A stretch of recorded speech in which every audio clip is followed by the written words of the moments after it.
hmm Yeah, so my name is B. Rael. I'm a Chicago born and raised. I went to Southern Illinois University of Carbondale for my undergrad in painting and drawing. Was mentored by Najar Abdul Musawir, and I just got my master's degree from the School of the Art Institute. I graduated in this past May of 2020, and just really excited. Ever since graduation, I've been hitting the streets and just spray painting, every place that I can find, every place that will hire me, So it's for me, just getting out of school, it's kind of everything is still fresh, and especially with the environment of the world, things are all moving around and rearranging, So I just been happy to be blessed that Chicago still supported me, and they people really enjoy my artwork. All right. So your latest project. hmm Oh, my latest project. Uh, I'm gonna have to go to Instagram. Give me a second. On my latest project, well, these murals kind of all happen at the same time, and I just work on one, and then one day of the week, and then, kind of revolve, around the week to different things. So I did about 5 different murals this summer. Um, that included one at the West Side Justice Center. It included a mural about house music and Chicago footwork at the Urban Arc on 113th and Wentworth. I actually did a mural in Bronzeville as well on 47 and Vincent's, right next to the Juke Joint. It's a collaboration with Vic Mensa, and yeah, a few other projects at personal places. And I got this one Chicago mural that's happening closer to Beverly. That's just really phenomenal. But I can share my screen and show you some of the things that I've been working on. Okay, cool. So this is this is one that's still in progress. There's a lot that's been done on it since I last took a photo of it, but it's gonna be pretty long, and it's all about Chicago culture. So I'm really excited to get that complete. Here is the West Side Justice Center, which is a law office on California and Harrison. And this was like the second mural that I was commissioned for, in May. And I was really excited to be a part of it because I exhibited at the West Side Justice Center about a year and a half ago and performed with the Let Us Breathe Collective. Shout out to them, the Let Us Breathe Collective, for just doing a lot of protesting and making sure, that our voices are being heard, all throughout Chicago as well as in St. Louis. Um, Great people. And they were the first people to introduce me to Christiana Ray Colon, who's the leader of Let Us Breathe, introduced me to the West Side Justice Center. And from there, we kept building and developing the relationship. So this piece right here is all about community and the community being a garden. So you see a lot of people in the middle kind of making up a flower, sunflower, and you see kind of like a tree growing on the side, and it's kind of fruit from the trees as they begin to climb up this system and basically reach the top of the Statue of Liberty in order to rewrite, certain aspects of the book. So it's kind of just telling everybody that we're striving for future generations. Everything that we do is for the great grandkids. It's not only just for ourselves. It's for we're shaping our future, especially in the climate of 2020. It's all about what we're doing at the moment. So this is about 4 stories up. It was pretty high. I was a little nervous, but these are the guys that helped me just paint the mural. As far as like holding a scaffold and making sure everything was just safe. Community members. It's a quick little video, kind of scaling up and showing some detail. Is there any way you could do expand the screen? Full screen. Yes. Let's see. Yeah, I can expand the screen just a little bit. Okay, there we go. So there's the event. We had the event on September 23rd. It was really fun. Great opening. I performed. Did some spoken word. I also do spoken word and dance too. Chicago footwork with a little bit of edge. This is the Chicago footwork mural, or at least part of it is still in development. Like all of these windows have portraits in it now. You see the Bud Billiken Parade down at the bottom. These all of these buildings are placed in the location in which the culture took place. There are portraits of DJs at the top. Let's see. Everything is still in process, so it's a lot of development that's still needed. That hasn't been documented yet. But you can see there's dancers all over the place. There are some of the portraits, the infamous DJs, legendary DJs that kind of shaped the sound of the music. And Chicago house music, it started here, but it became an international culture, that transcends all cultural barriers. It is its own culture, so that's why we celebrate it. It gave birth to footwork. It gave birth to juke. And we celebrate that, every year. This was the first year, in a very long time that we didn't have the Bud Billiken Parade. So for me at least, I've been in the parade like twice. And for me at least, it was just like an honor to be able to just be in this place. And that's kind of, I just really give thanks to just kind of like my upbringing. I started footworking in high school and my freshman year, and it was just a substitute teacher that kind of was like, somebody get up and dance, and I did it. And I met my best friends still to this day, because I've been so dedicated to the culture, creating artwork of infamous dancers, legendary dancers. I kind of just gained my place as the person for this type of work that's documenting house music, that's documenting just Chicago culture. Mm-hmm. So with your footwork, you went on tour. Was Oh that yeah, last? yeah. I went on a tour for Chicago Footwork. I'm gonna play this video. This wasn't when I was in Europe. I was uh I was at this place called the Single. It was called the Single International Arts Campus in Belgium, and it was for footworking. It was to teach as well as to put together a 30-minute performance.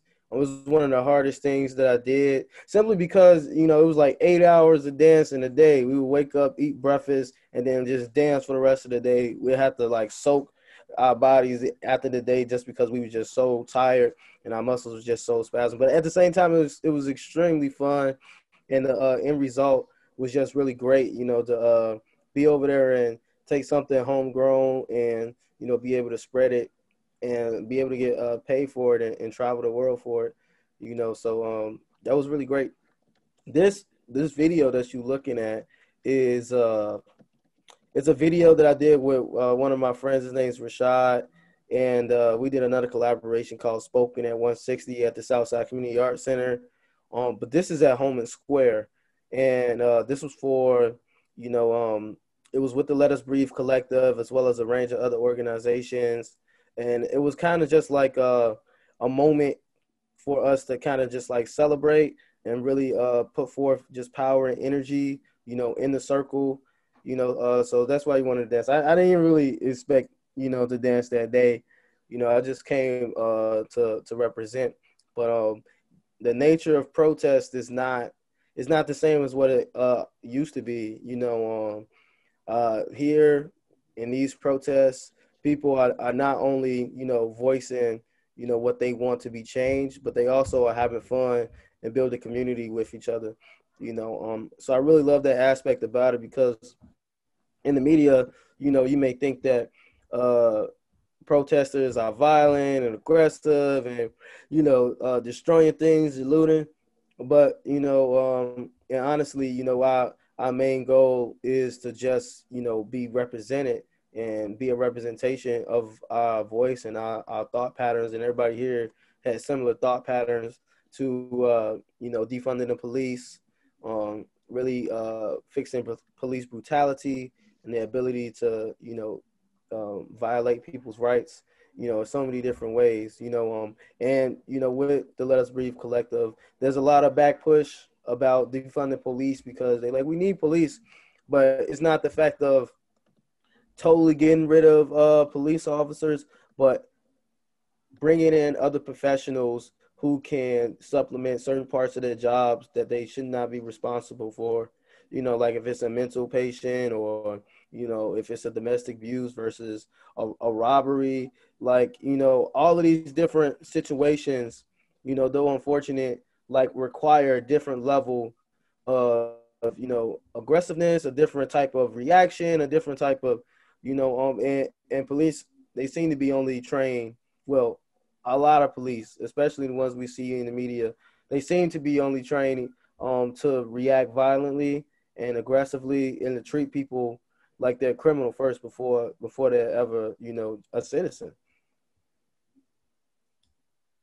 And the truth is they work for us, so it's like, you know, it's really confusing at times, and we just done with it. So these protests have been happening since for a long time, you know, but even more so now with the COVID situation, more people were available to just come out because their jobs wasn't, you know, pushing them to their own limits of just energy wise. You know, that was one of the greatest things about COVID is that we all got that needed break. I hate to say the greatest things about COVID because I know a lot of people passed away from it.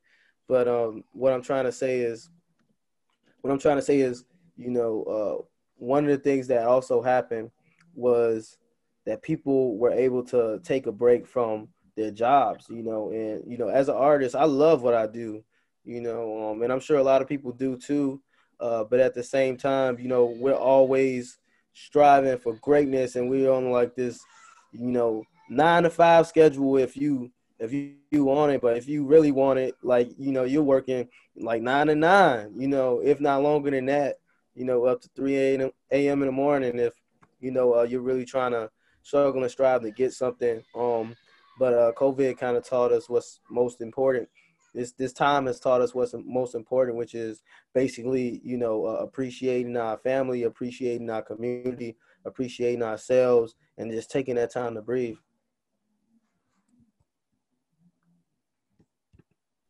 Exactly. And you did say that you're a spoken word artist as well, and you Right. got that from your family, from your grandmother.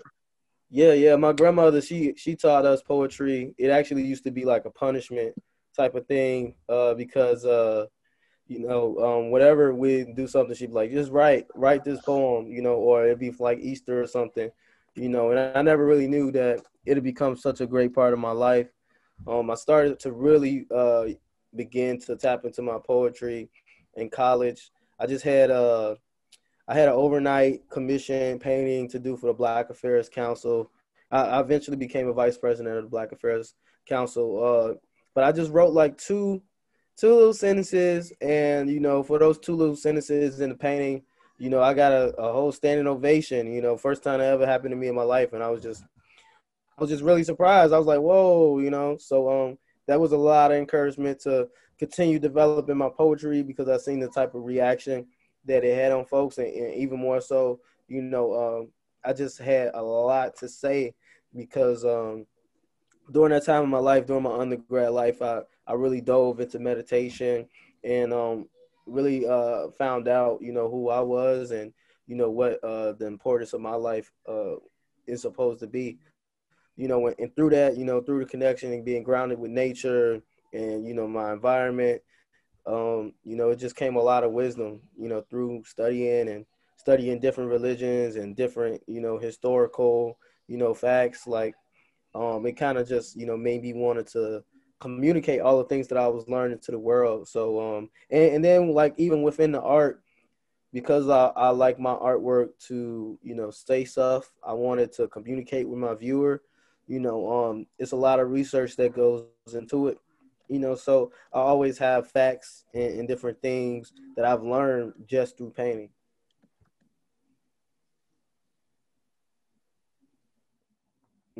But would you like to? You want to see a video? I can show you a video. Let's You see. had a video that you shared with Yeah, the the West Side. West Side Justice Center one. Yeah, Okay, I can show you that one, but I kind of want to show you another one. I want to show you. great. It's up to you. It's your show. Okay, cool. Let's see. The world drives me. Come give me a hug. It's things I can't believe.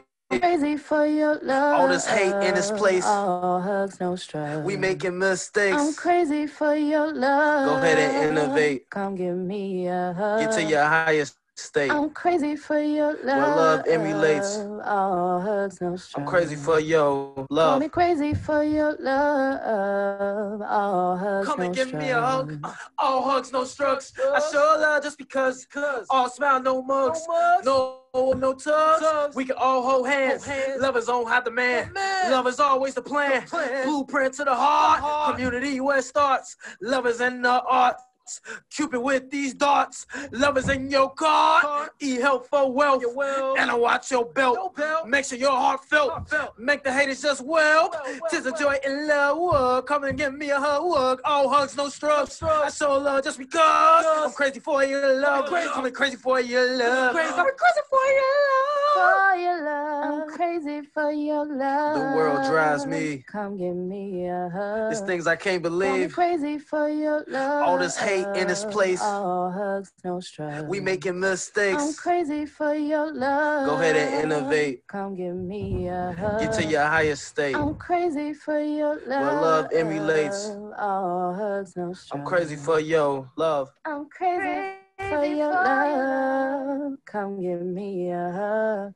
Call me crazy for your love.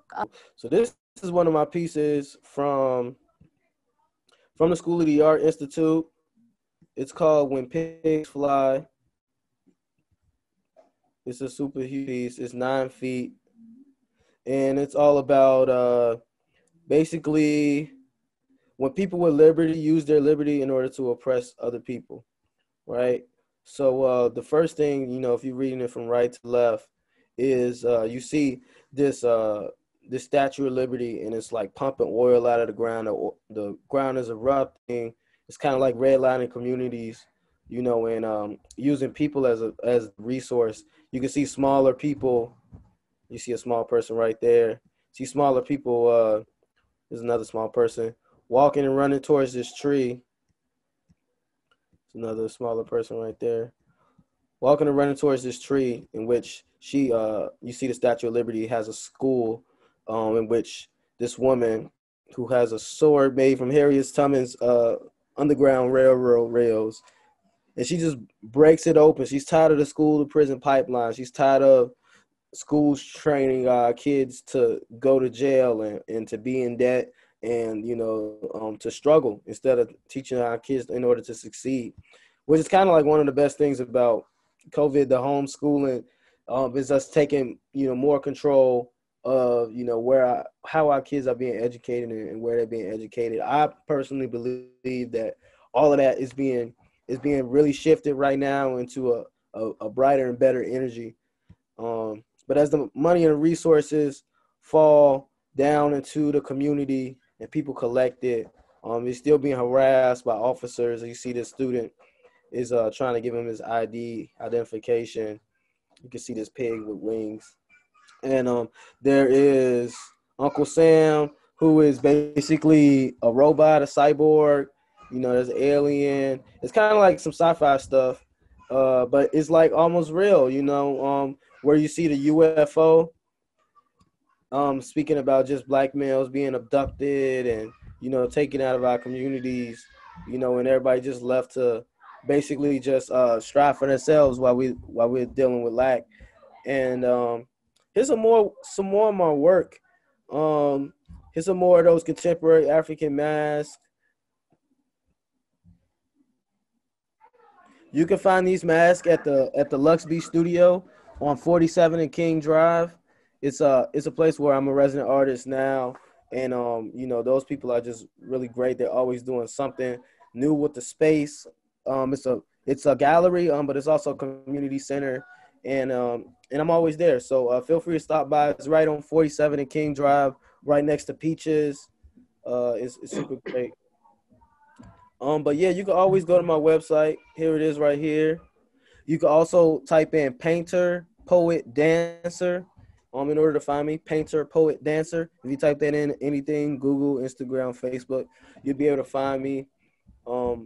Here's some of my undergrad work.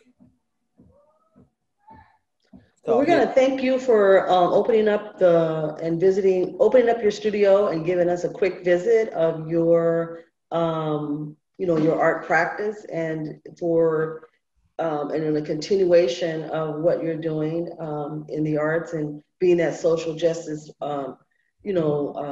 artist and again contributing to the vitality of the city, and Yeah, I appreciate you. You know, you actually Alpha was a great part of my, development as an artist, dealing with the Phantom Gallery and exhibiting in multiple places across the city, and just teaching me how a mobile gallery could work. And so I appreciate that, and I appreciate you continue to have dialogue and conversation with me. So I look forward to just striving for greatness in the future. all right then. Good night. All right, now let's wish some peace and love. Peace.